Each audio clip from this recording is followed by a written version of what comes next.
Hi everybody, it's Mikey from Usually Broken Cars.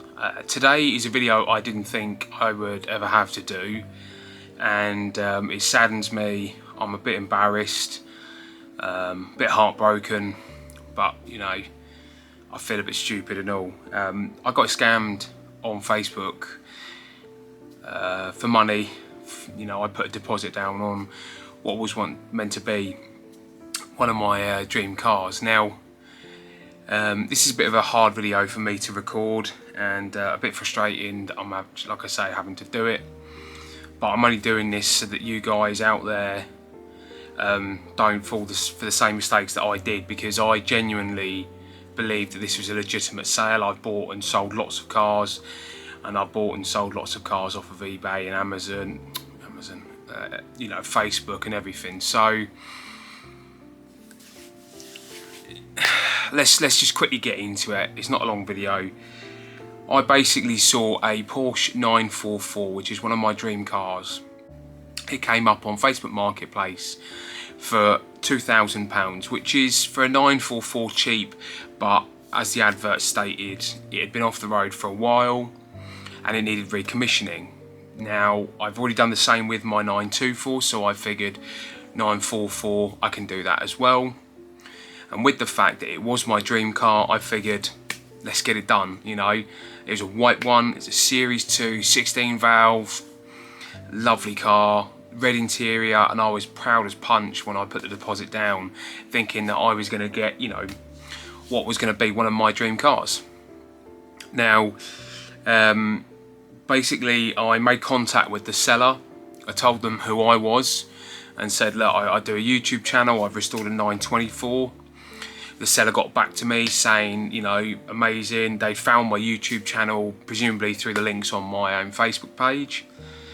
And they said to me that they were really glad it was going to a good home, if they could make a deposit, because I'd had loads of people interested in the vehicle. And I said, yeah, sure, no problem. I didn't have any reason to believe otherwise. So I got talking to the guy, and he was a bit frustrated and a bit short with me on a couple of occasions. But again, I understood I'd had a long day as well. You know, I'd been to a funeral that day, so I might have been a touch more vulnerable than normal. But anyway, I got in from work. I spoke with my wife to make sure she was happy for me to make a new purchase. And yeah, she said, look, you've always wanted a 944, do it, you know, let's get it. So I contacted the guy, I sent the details for the payment through, and I put a deposit down. Now, for all intents and purposes, when we looked at the advert read really well. The guy, Peter Anderson, was selling it on behalf of his deceased brother-in-law. And he asked that I transfer the money to his sister-in-law, which, you know, is fair enough, because after all, the vehicle would then belong to her. The vehicle had been off the road for a few years. The guy backed this up. I did MOT checks on it as well, and I was able to confirm that. The guy, when I spoke to him on the phone, was really confident. He, you know, inspired confidence in myself to talk to him about the vehicle and ask him questions that he was able to answer. Once I put the deposit down, he went a bit quiet, which I was a bit concerned about, but, you know, I get it, tired. He said he was going off to bed, no worries. So the following day I messaged him, I didn't hear anything back. And then the following day, I heard from him and he apologised, said really sorry, yeah, no worries. And I said about coming to view the vehicle. I said it would be a couple of weeks before I could get there to come and get it. And he said, no problem, you know, no worries. I'm happy to hold it. You put your deposit down. Now, Peter, if that's obviously never going to be his real name, and I would never normally get my phone out like this, but his number was 07301 412 405. Now, feel free to spam and send him abusive messages, because that's what he did to me.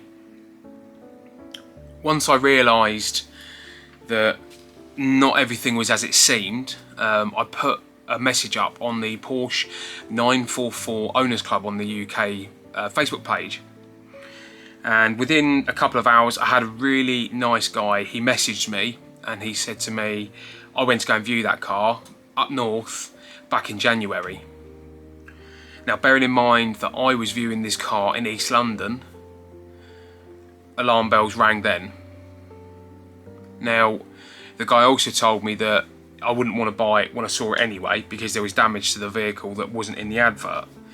But at this point, myself and the chap that I spoke to on the phone, we both sort of realised that this advert never actually existed. And the guy I spoke to on the phone actually sent me the original the original eBay advert. So I was able to see the eBay original sale.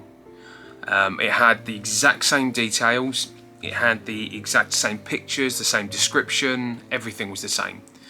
So the scammer had obviously just copied, pasted and stuck those details on a Facebook post. So I sent him a copy of the eBay listing. And I just messaged him saying, you're scamming me and you're not going to send me my money back, are you? To which the scammer, Peter, replied with that I was a mug and that he'd scammed 111 people for over £50,000 using this same Facebook account. So the moral of the story is here, no matter how trusting you are, whether you've spoken to the person on the phone like I had, they were able to corroborate a really good story and they were able to back it up by saying that they've seen your YouTube page and they really liked it. You know, doesn't matter, you know, if they're your mother's, brother's, uncle's, niece, it doesn't matter. Make sure that you see the vehicle in person. Make sure that you do a deposit through a safer means than I did. The bank account, doing it as a bank transfer isn't the right way to do it. If you're going to do a transfer, do PayPal. At least you've got some level of security and a bit of cover, but don't put a deposit down without seeing the vehicle. Don't be a fool like I am, you know. And I will get my 944, whether it will be a Series 2 in white, I don't know. But either way, this is just a heads up, you know, stay on guard. There are dickheads out there that are there just to scam you out your money, you know. And I do feel as though, I don't know how we can bring them to justice, but it'd be amazing if we can. But if every one of you that's watched this video sends him some sort of abusive message, maybe you'll get the picture that he's not massively liked. Either way, thank you for watching, stay safe, and I'll see you around. Bye.